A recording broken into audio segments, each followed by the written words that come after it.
Hey everyone, welcome back to the channel. If you're self-employed or earn income from contracts, you know filing your 1099 taxes can feel tricky.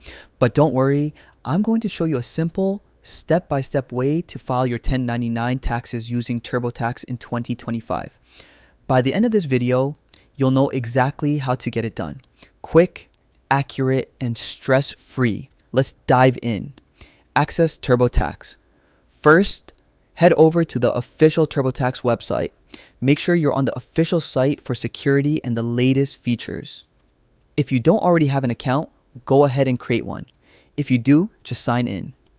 Navigate to the federal section. Once you're in, you'll see your home screen. Click on the federal section. This is where you'll handle your income and deductions.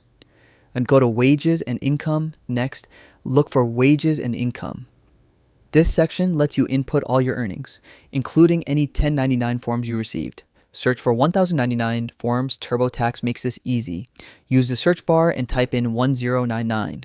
You'll see options like 1099-MISC and 1099-NEC. Select the ones you need based on the forms you received from clients or other payers. Focus on self-employment. If you're self-employed, TurboTax will guide you to the self-employment section.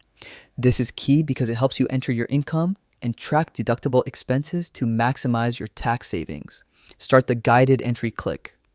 Start to begin entering your 1099 income.